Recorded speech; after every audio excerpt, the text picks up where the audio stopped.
found a video of me unloading a pump action out my car window. They charged me with trafficking around 70 something kilos over 13 months. The officers were just horrific. I've never seen such awful animals in my life that would treat humans the way that they do. Yeah, girls killing themselves and awful stuff. All that talk to my gang pull up and we pull up and they all dip. Yo, it's your boy King Dave here, and this is the Fallon Show. Hope all is going well out there with you. How about you introduce yourself and where you're from? My name's Sherrie. I'm from Australia, from Sydney, but I'm living in Brisbane. Yeah. Sherrie. So much love to Sherrie for jumping on today. Incredible story this woman has, I swear. Currently, she's in her second year of Bible college. She's also in a ministry, the Prayer and Food Van, where they go across there over in Queensland, and they go around, helping the needy, feeding the needy, praying for them. So she's a good servant of the Lord here, like I try to be as well. But yeah, to start us off, so New South Wales, was that where you grew up? Yeah. So I grew up in a little country town in the south coast of New South Wales. Yeah, I had a successful life. I owned a business. I got married down there, had children down there, had a home down there. Like, I lived there until I was 28. Oh, Yeah. wow. Yeah. Okay. So the path that led you down to prison wasn't until later on in life.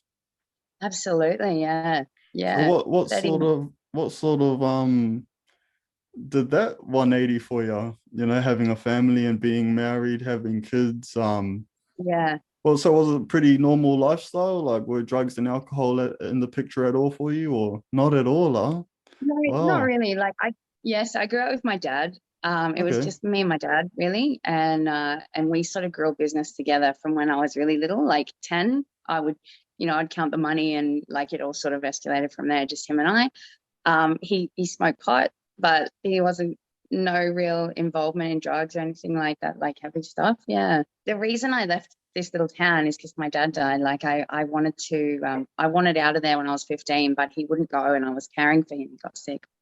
Okay. So I stayed, and when he passed, I had a business, and as I said, and we just shut it down. And my husband and I at the time, we moved to Sydney, just to get this, like, we could make the same money, him up there, and I could stay home, than both of us working too long in a business down there. So yeah, we moved to Sydney and separated, and yeah, met a guy. I think there's so many stories of women in prison that go like that. But it wasn't Yeah. it wasn't even like that, actually. There was a bit more to it. It was, my brother is involved as well. He was in trouble too, so I helped Oh, him. okay. Yep. So had he moved to Sydney earlier than you did, or? Yeah, no, so see, my brother's from North Queensland, and I have a half brother, and he was in and out of being very successful and very unsuccessful, like on the run and in and out of prison and that. I met him when I was 18, and he was Okay. in trouble at about the same time as I was in trouble. So I met this guy, and at first he was like the dream guy, like every woman's dream.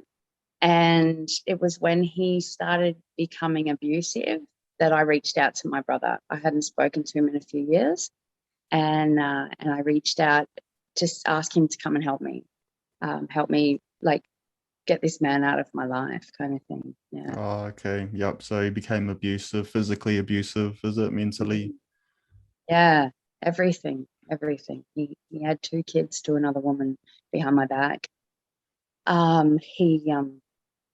He beat me in, like, first it was in the home, and then it was in the streets. And my I gave my ex the kids and said, please, like, let me just get rid of this man out of my life, and then we can deal with the kids. And he did. Um, yeah, but unfortunately, and that was when I reached out to my brother and said, hey, I need you to help me, because this guy, like, he would leave, and then a couple of weeks later, he would just come and kick my front door in and beat me up and steal my phone or my car, my money, or whatever I had that he could get drugs with. And yeah, and then just run out again, or he would come and convince me that he's changed and he loves me and he wants to start a life. And like this just went on and on, actually, until I went to prison. He was taking drugs. I was clean. He convinced me to have a pipe with him, and then he would quit. Unfortunately, that didn't happen, and it escalated into something huge. Yeah.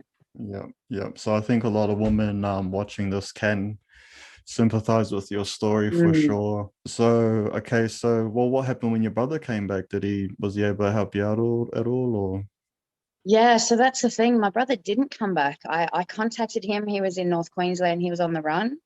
Um, I said to him, I need help. Please help me. Like I've helped you so many times. Like I've run into your life and just rescued you from everything too many times to count. Can you please just help me get rid of this guy out of my life? Like if we just come down and said, look, get away and don't come near her, I'm gonna beat you up. Like it would have been enough, but I didn't have anyone like that in my life to help. Mm. So my brother messaged me back and he said, look, I'm on the run. I have a huge drug habit. I can't help you. And I messaged him back and I said, well, can I help you? Like, is there any way I can help you? What are you going through? And he said, well, if you can get some drugs and bring it up here, I think I could make some money. And yeah, and I quit my job the next day and got on a plane to help my brother. So what happened when you went down to North Queensland there? Yeah, well, I met him. Well, it all just exploded. I took what I took there. I got money for the next day, flew home. Within 24 hours, my brother's on the phone to me again saying, hey, can you get more, and more and more? And it doubled overnight. Then that doubled overnight. And then they doubled, like it blew out. Yeah. Wow. Okay. So Mm. were you getting the drugs, can you say it all through your own connections or through your brothers? Yeah, so it all just fell together at the right time, and I see Yes. that now as God pulling me out of my life. Like I asked for someone to come and help me, and I got a savior, all right, but not the way I wanted or anticipated. Um, yeah, so it just so happened, like a couple of days before all of this happened, a guy that used to work with my husband, I ran into and found out that he was selling drugs now. And I was like, so when my brother said, hey, can you get, and I was like, well, actually I can, because I've met this guy like 2 days earlier and gone, hey, I remember you. Yeah. All right. So you're transporting drugs now to North Queensland, going back and forth there.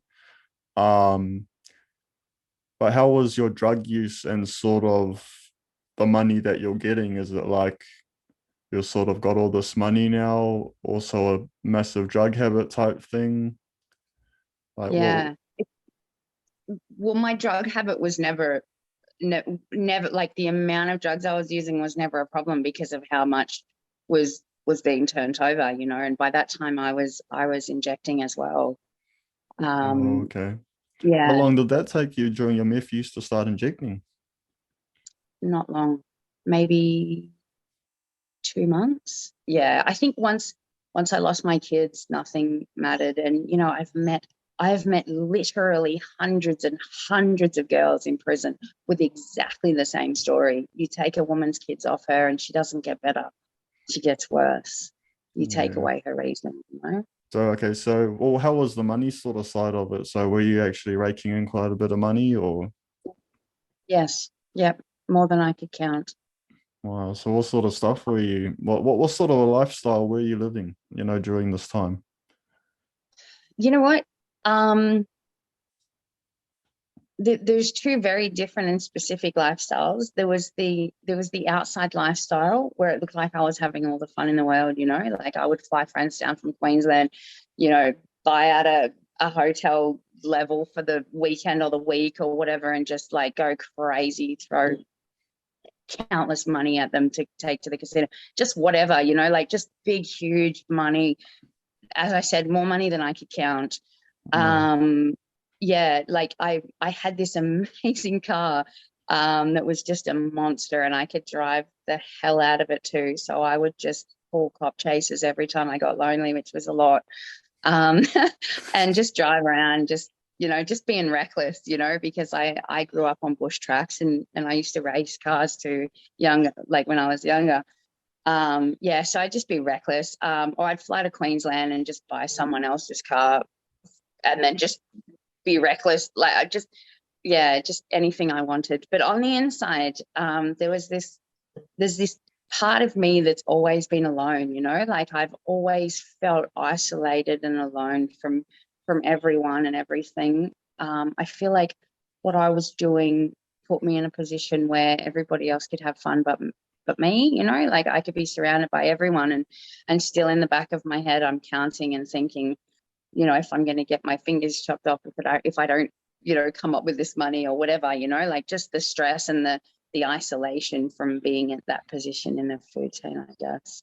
Like, so with one of these trips, I mean, how can you put a number on how much money you were sort of making, like in that? I don't know, maybe rolling over, I don't know, 50,000 a week. Wow, crazy.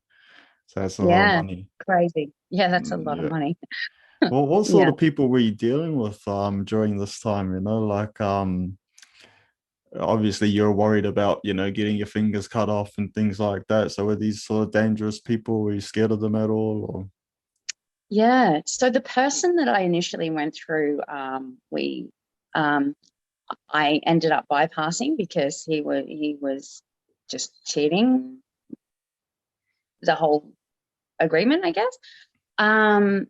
But in Queensland, so I was based in Sydney, and in Queensland, there were groups of people. There were so there was initially it was in Townsville, and then there was another little crew that I was kind of dealing with in Mackay, and then another one in Cairns, and another one in another couple of little towns. So it was just this whole management thing that I've dealt with my whole life all over again. You just manage teams and everything's fine. And, as so long you as had a you, bit of experience from your owning businesses beforehand. very much so. Very much so. Yeah, Yeah. yeah. So the drug business Mm. is a business, it is a It is. yeah, It is. yeah. Again, like being on the run, like my brother being on the run, and the fact that he doesn't sleep means that from time to time everyone crashes and you can't contact them for 4 or 5 days, or which is difficult when your neck's on the line down here. Times that I think every kind of thing, I've just seen it too many times, other people as well, and heard it, that's how it ends up, like it's more trouble than it's worth. So when did the house of cards fall down for you? When did that sort of start go? When did it all start going wrong? Okay, yeah. So I guess it slowly started knitting itself together.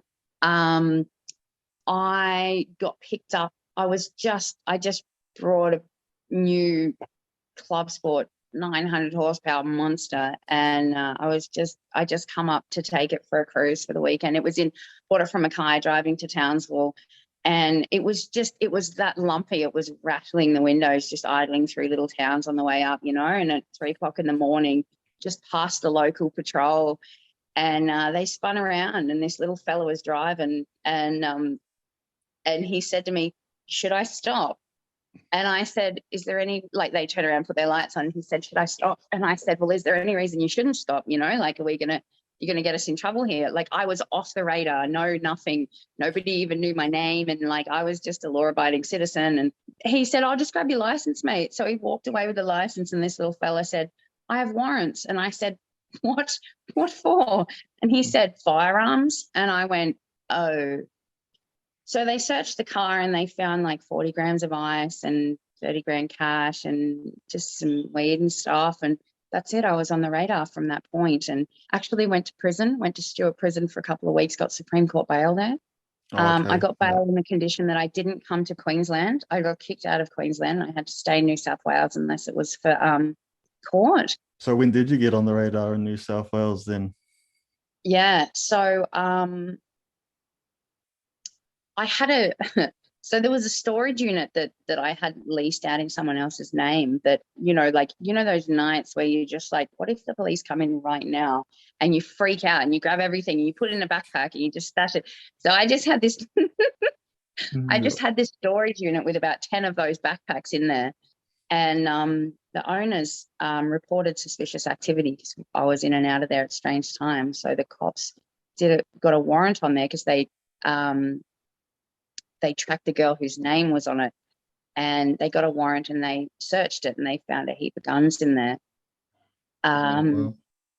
so I was then on the radar to Strikeforce Raptor, and they were under the impression that I was selling firearms to bikies, which I wasn't. So they Oh, seized the wow. guns and they rocked up one day at my house looking for the girl. And he said the police, it was Strikeforce Raptor, yeah. And they said, get your affairs in order because you're going to go to prison, because they seen me accessing it. Oh, okay. So what happened from Yeah. this? That did they end up arresting you at that point? And Well, that's the thing. They didn't have enough information at the time to arrest me. And then they pulled the whole help me, help yourself. We know that you're just a yeah, victim in all of this. And, yeah. yeah, and it was probably 6 weeks later that I dodged them, and then they rocked up and they arrested me. So they arrested me for possession of the firearms that were in that storage unit. I got out on bail with stricter reporting conditions than Queensland that I report every day to Penrith Police Station. Yeah, so while that was happening, so the Queensland State Drug Squad. Oh no, this was before that. So Strikeforce Raptor launched an investigation, and the Queensland State Drug Squad launched an investigation about where did this random 40 grams of ice come from? Like, why haven't we linked this together? And because it had come from Mackay, like, I remember the first day I touched down in Mackay and I read the news headlines, and it said that $60 million had just been invested into Mackay LAC to eradicate ice in Mackay. And I thought, whoa, that looks serious. Never thought, you never think you're going to get caught. So now you're under investigation from Queensland and New South Wales, Yeah. but you're on bail as well. So I Mm-hmm. mean, what was happening? Was it sort of business as usual though? Were you still trying to do what you were doing? And Absolutely. Because, yeah, absolutely. So, in between those two times, I had a guy fly down to do a run to Queensland, and I hedged my bets, put everything I had into it, and he got picked up with it because I'd been in jail for a couple of weeks. Everything had gone into a bit of a slump. I woke up and I made a phone call to my friends in Mackay, and they put me on video. They were in the car park at Mackay Airport, and they showed the video of this guy getting walked out by 5 detectives. oh And no way. yeah. So he got done with that. And I went to war to get him out. I hired the best lawyer that I had to get him out on bail. And while I was going to war for him, he was telling him everything. So and I later read that in a statement I read that in the statement that he made while I was going to war for him, and he said, oh, this doesn't belong to me. This belongs to her. And she lives here. And this label here is going to Cairns, and I'm going to meet these people here. This is their name. They live here, and she's going to hire me a car in her name, and I'm going to drive here, meet this person. This person's going to do this, and I'm going to wait for that, and da-da-da-da-da, and just threw a whole heap of names down. And I had no idea. Right, so he's got done now. Is this before you got done with the guns though? So the guns were in January, and this was in November. Yeah. So then I was on high alert. Every time they drove past my car, I would get pulled over and searched and strip searched. And yeah, eventually they got a phone and they got it unlocked, and they found a video of me unloading a pump action out my car window. Whereabouts was that? In Sydney? Yeah, this is in Penrith. Yeah, so the circumstances behind that was very were pretty serious, and they seen that Like, were you video. firing it at someone or? Mm, Oh, well, and they got yeah. video of that Mm, yeah. on your Yeah, they phone did. or someone else's? Yeah, they got it on my phone because someone had videoed it and sent it to me, and I said, delete that right now. Yeah, yeah, it was a really bad situation. So of course I got arrested for that and locked up, but my lawyer was able to get me bail on it because the date that that video was taken was before I was arrested with the firearms. So therefore, technically, I haven't reoffended while I was on bail. Yeah. So I got a wild card. I got out on a wild card, and I knew that by then I was in big trouble. So Well, I'm yeah, that assuming was as well you've got the best lawyers that money can buy as well. yeah, that's right. Yeah. Yeah, such a crazy story because you're coming from a woman that's, married, country town, had a Yeah. business, kids, and now you're hanging Mm. out the window with the shotgun. Exactly. Yeah. Yeah, I know. Oh, right. I know. Like, yeah. All I can say is that I grew up in the country with my dad, and like we, yeah, You're crazy used to times. fast But good cars and times. guns, huh? Yeah. Yeah. But that really speaks to the evil of drugs, and meth. That's what it can Absolutely. do. That's what Mm-hmm. meth does. That's what that Yeah. sort of stuff does. Um, 100%. so I mean, so from there, all right, so now it's really stacking up against you. I mean, so so what's happening from there in the lead up to prison, in the lead up to you eventually going to prison? I was under a lot of pressure to try and make back what I'd lost. Were you in And debt to people as well at this point as well, or? yeah, so the what I'd lost back in November, um, I was still trying to get in front of that, although it seemed like it was easy to do. I had a lot because there were different groups of people. They were all still drug addicts, and they still had their own problems. And because I was in New South Wales and they were in Queensland, and my brother was in prison by then, it was pretty difficult for them to it was pretty difficult for me to sort of pull rank if I needed to. And so I guess there was a lot of money lost there until I got a mate that it got pretty messy from there. I got to the point where I knew that I was going to prison. I knew that it was either going to be Queensland or New South Wales. And look, I wanted it to be Queensland. So I jumped in my WRX and I just packed everything I wanted in my life. And I left my home and everybody in it and everything in it. And I started driving towards Queensland. I packed everything that I wanted into my car. I was driving north towards Queensland. It was about 3 a.m. And I was just cruising down the highway. I was doing maybe 180 or something. It didn't matter to me because it was in the middle of the night. I didn't even know. And I passed an unmarked inspector's car driving home from a late shift or something, and he turned around, and I was like, oh, no.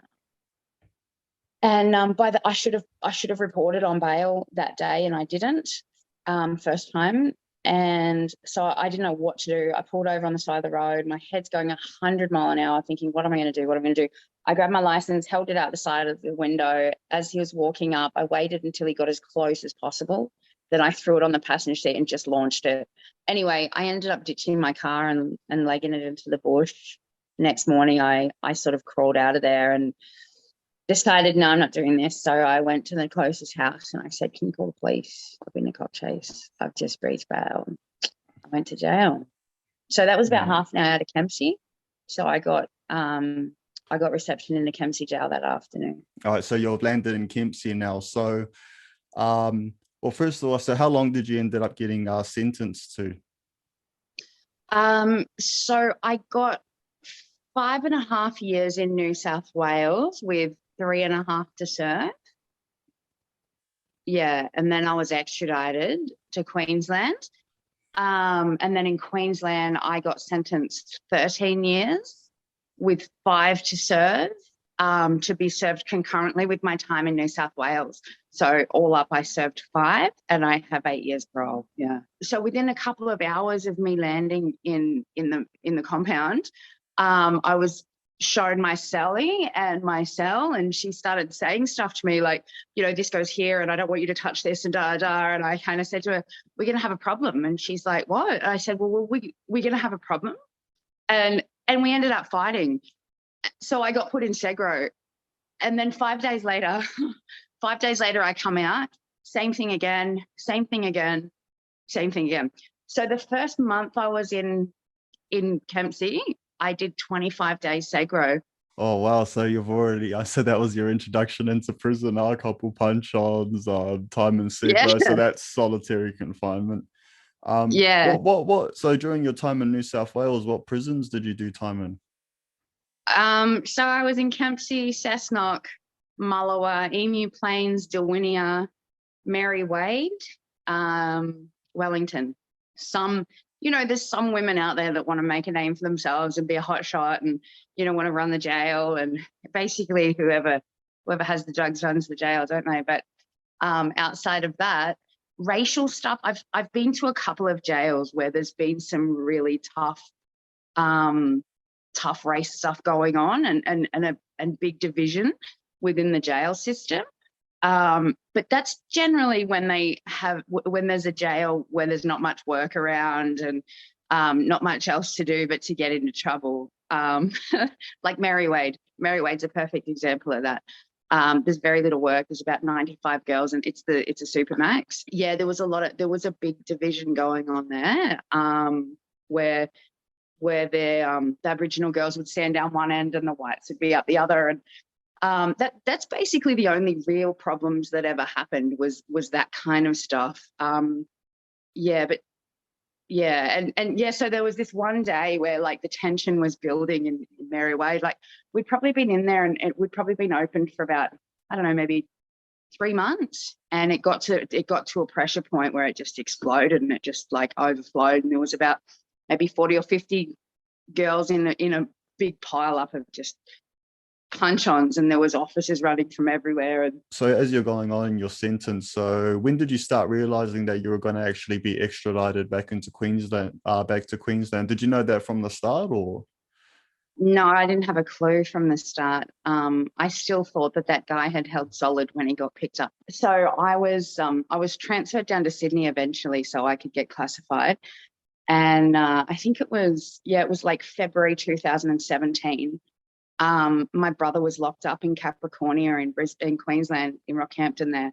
And they started bringing all these people in the jail where he was, people that were working for us kind of thing, and then he got lumped with these charges. He knew nothing about them, but so his lawyers started sending him his brief. And my brother convinced his lawyer to start sending me my brother's brief through legal mail, through sensitive mail, so they wouldn't see that it was for me. Otherwise, they would have reclassoed me in a Maxo in New South Wales as a flight risk, So, so I started reading through his brief, and the whole brief was about me. Like it was just his involvement in my operation, they were saying, and which was just, Anyway, so, that's when I found out early, like February, March 2017. I thought, oh, no, something big is going on here, But at the time, I was starting to develop a bit of a curiosity with God. And I think as the pressure of the possible extradition increased, I just lent in harder to God, and like I felt him saying to me, you just focus on me and I'll let me focus on your problems. So that's what I did. Yeah. I mean, what was the whole extradition process? How did that work for you? Yeah, so on my release date, they held me up in reception at Wellington Jail, waiting for the police. The police, so it was Dubbo police that come into the prison, cuffed me and took me into Dubbo police station. They signed off on the extradition. Then there were these 4 detectives from the Queensland State Drug Squad. So these were the guys that done the investigation. These guys knew everything about me more than I probably knew. Yeah, that was it. And then walked into Roma Street police station and booked in through the front door as if I'd just come off the street. So what did they ended up charging you with? So up to that point, you still, you know that there's a brief and all of that, but like, when did they actually, so they've charged you there, is it?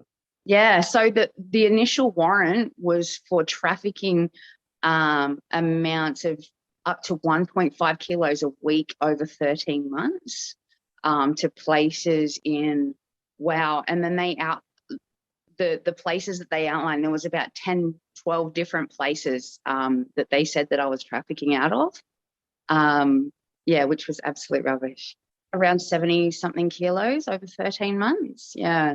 Or what was sort of running through your mind as you're going into prison over there and looking at those sort of charges? Yeah, I just had this number 15 in my head. I just always thought I was going to do 15 years in jail for some reason, but by then, like when I got transferred out to Wellington Jail, I was only there for about 3 months. But my faith developed like tenfold out there. I don't know. It was like I can see my faith in God move through seasons. And actually, I kind of think of it like levels, like leveling up. So how was it going to Queensland prison? So is there much of a difference between Queensland and New South Wales for you? Did you enter the same way you did in New South Wales where you're fighting? Or did you get into a couple of fights sort of like adjusting to everything, or? Look, I did. No, well, I got it. Yeah, sort of. I made a great best friend out of it though. Yeah, so I come into Queensland, after 3.5 years in New South Wales, there weren't many people that didn't know me, and I was liked and respected, and because I have integrity, and I'm not pushed around, but like I stand for something. Yeah, but coming into Queensland, it's a whole new ballgame. So the prison system in Queensland is completely different to New South Wales. In Queensland, the women run the prisons, not the officers. The officers were just horrific. I've never seen such awful animals in my life that would treat humans the way that they do. Horrible, horrible people. And yeah, I don't say that kind of stuff lightly, but So what sort of stuff well, just there's a girl that's prisoner got it. mistreatment, or? Yeah, absolutely. Just being totally rude and disrespectful. You basically have to fight for a pillow, like fight the girls, because there's maybe about 20 in the jail, and they've got like rooms full of them behind the officers' station, but they're too busy, and they actually say fuck off. Hey, can you please help me with it? Fuck off.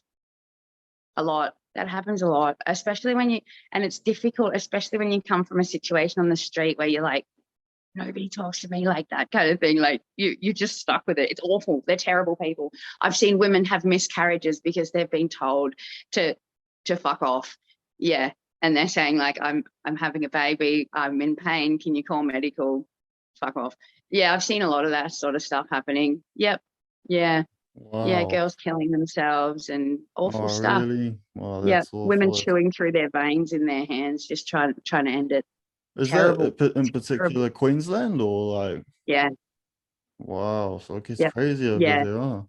Yeah, it's not like that in New South Wales. They're like, I mean, they're still screws, but like, yeah, Queensland is a whole new ball game. Yeah, they're animals. So how was your time in the Queensland prisons all up? So how was it for you in there? Did you sort of keep to yourself again, sort of do your own thing? And Yeah.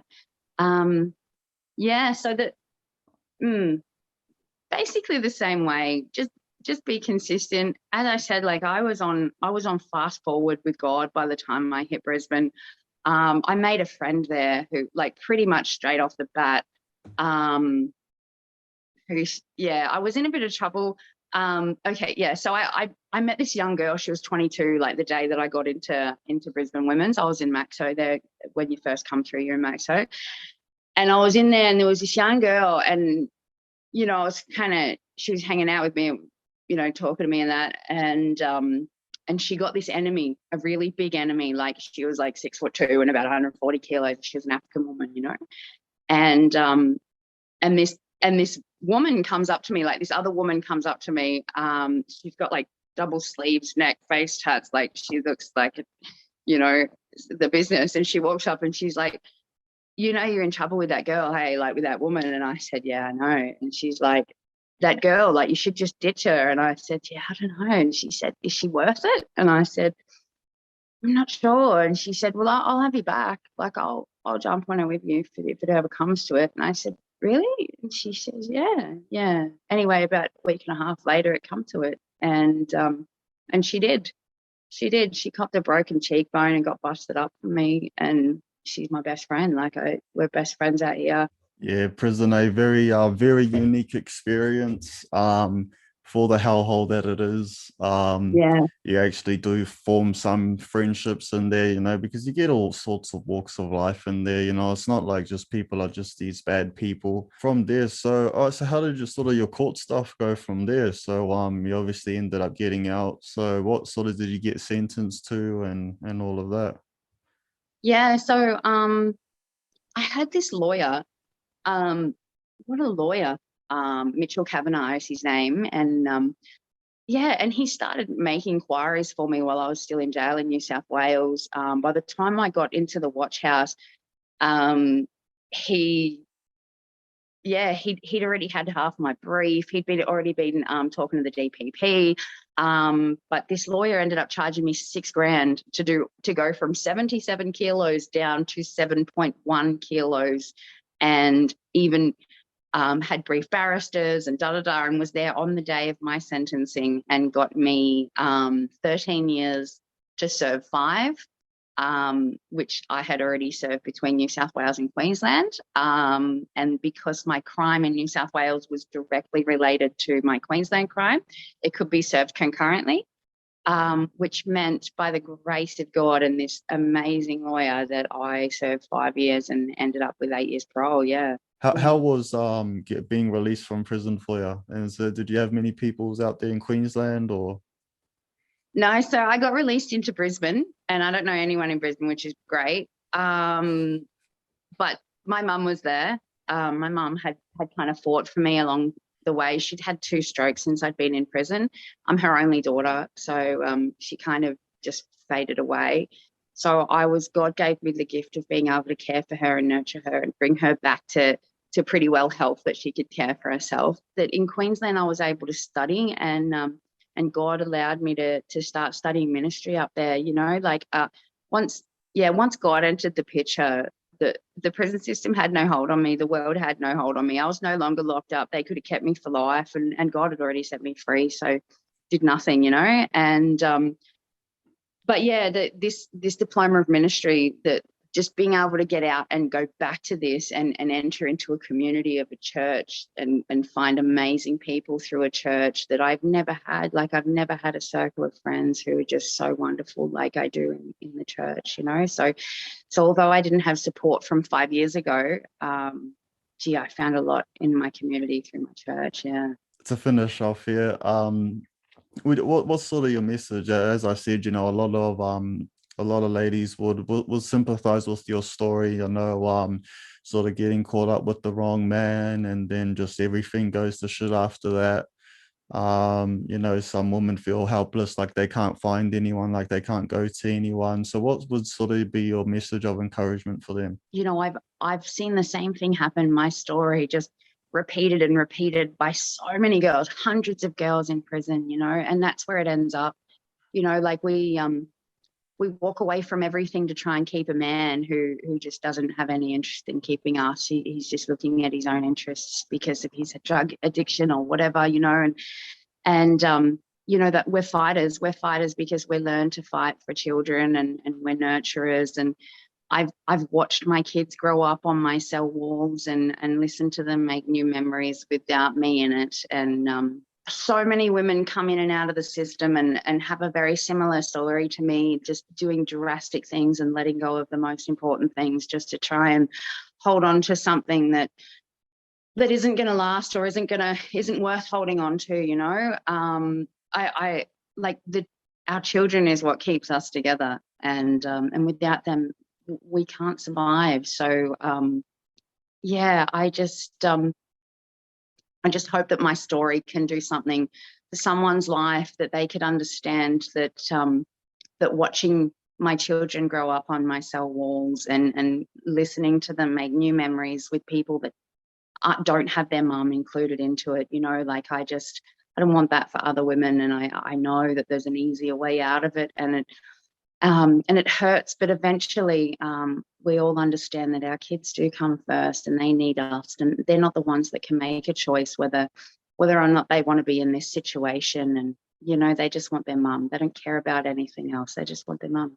Again, thank you so much for jumping on. All of the best while you're on your parole there. All the best with your ministries. All the best with your studies. I hope that everything works out for you, and I hope that you're able to continue. Well, I hope that you end up back in New South Wales as well, back with your children. And yeah, all the best, Sherrie.